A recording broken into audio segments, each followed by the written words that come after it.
I don't know about you guys, but sometimes I look at my tank and I go, I think I might actually have all of the problems in this tank. Like, I think I've got all of them.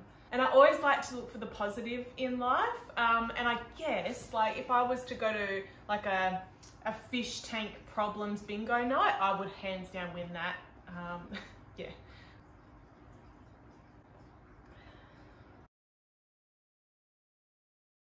I feel like there's quite a lot of these videos going around at the moment that people's tanks are going bad. So I don't know who upset the reef tank gods. But yeah, I'm on that it's a bad time at the moment bandwagon. As always, I promise to share the good, the bad, the ugly. So yeah, make sure you buckle up for this video because you're in for a ride. All right, we might do it this way. I've tried to keep photos, videos and everything of what's happened along the way. So because my phone's there filming, I'm gonna get this and we'll go through together from the beginning. So once upon a time I had my pet rocks and then I decided to try and add some corals and complicate things. The end. No, so I set up this tank back in September 2021. So the water first went in there. It stayed coral free for about a month. I added in the Aquaforest Life Biofill and the Bio S drops just to get things kick-started in the tank. In mid-November, I got given some more corals from a local reefer. I got given some plating green Montipora and also a little bird's nest frag. At this point, I still didn't have any fish.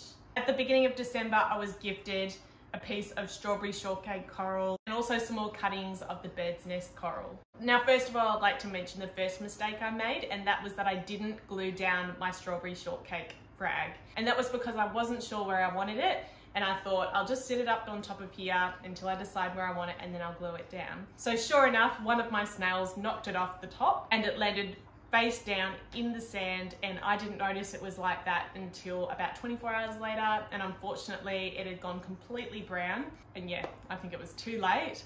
But that was a huge lesson learnt for me. Everything from now on is glued directly down and it's not sitting free floating anymore. I'm not risking that ever again. Going forward a few weeks, I started to lose a little bit of colour on my bird's nest frags and cuttings. The green Montipora was still going strong and had its colour. So yeah, I wasn't too sure what was going on there, but I tested for things just before that. And everything seemed to be going okay. And then I went on holidays and I got some amazing frags from Aquarium Gallery up in Perth, and the bird's nest corals had almost completely bleached out. They'd lost a lot of their colour. But in saying that, the two other corals, I think it's a plating coral that I got at the beginning, that had gone strong the entire time, did not skip a beat. And the green Montipora seemed fine as well. Also got my very first fish, and that is Lutz here, my lawnmower blenny, and he is just too cool for school. I think he's amazing and just super cute. I ended up having to take out the bird's nest cuttings and the bird's nest frag that I had because I just didn't want anything spreading to the other corals if it was something nasty. So yeah, that was my first two losses, the strawberry shortcake, bad decision on my choice, not gluing it down, and then the bird's nest frag. But it was super confusing because the green Montipora and the other plating type coral were all good. I then did another test on the tank and realised that my alk had dropped down to 4.9, and that was probably my fault for, I think I went about 3 weeks without testing. So I didn't notice that it had dropped. So that again was a huge lesson that I really should be testing way more often. I guess I thought because the tank was so new, I didn't think that so much could go wrong so quickly because it was a new tank. And I missed that the alkalinity had gotten down to 4.9 and that I had no phosphates or nitrates. So as soon as I found out the alkalinity, I started dosing KH Plus manually every day. And I was really scared to increase it too quickly because I didn't want it to be a huge alkalinity jump. So I followed the instructions and didn't raise it more than 1 DKH per 24 hours. So yeah, I managed to get it back up to where it needed to be. But I also slightly panicked about the fact that I had no phosphates or nitrates. So I didn't have anything to dose on hand. This was super handy because it actually came in the Aquaforest starter kit that I started with. So I went rummaging around in that box going, please be something to raise my alkalinity, and sure enough I was like, oh thank goodness, so I could get straight onto that, which was awesome. But in terms of the nitrates and phosphates, I also wanted to get on top of that quickly. So I started adding coral food and also feeding quite well. And I will say that Lutz, my lawnmower blenny, is the best fed lawn mower bleddy in the entire world. But then again, that was a mistake that I made, because yeah, now I've overdone the adding of nitrates and phosphates, and it's gone way the other way. So I definitely have phosphates and nitrates now, but now I've got too much. So on top of feeding coral food, I also turned down my skimmer because I think I had that up too high. Yeah, I just think I well overdid it with the coral food. I think I panicked thinking I really got to try and get this up as soon as possible, added way too much, and now it's gone way the other extreme.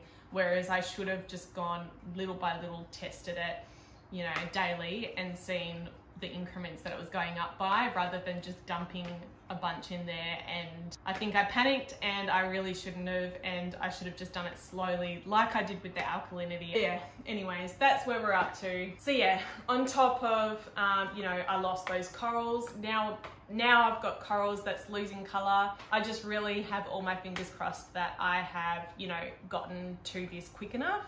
And that I can somehow turn this around. I tell you, my heart has been in my throat this entire time for these last few weeks, because I'm like, right, I really want to get this right. I did a water change the other day after I tested my phosphates and nitrates and everything, just to sort of help the tank stabilize a little bit. So fingers crossed we can just get things back to a little bit more normal, but I'm going to be testing twice a week, if not more, just to try and keep on top of things. It's just crazy that I've had a setup for, I think it's almost 2 years now. And yet now that I'm keeping SPS, I actually feel like a brand spanking newbie in the hobby. But here's my tank as it stands today. All right, so I pretty much only cleaned the glass so we could actually see in for this video, just because I wanted you to see the real life, what's going on right now. And I only did that water change the other day, so the cyano has come back once again, so I'll have to fix that. But we've got a bit of green algae growing up here, special thanks to my phosphates and nitrates now. We do still have polyps. I don't know if you can see that. We've still got polyps on most of them, but I really need to now just keep super diligent, making sure that everything's nice and clean off the corals. Look, I did accidentally bump this coral and knocked off one of the branches, which I'm absolutely bummed about. But yeah, I mean, we've still got polyps, on there, but I'm having to, you know, make sure every day that I'm getting rid of that cyano that's growing on it, because that won't be doing it any good. But yeah, so what more can I say? That's where we're at.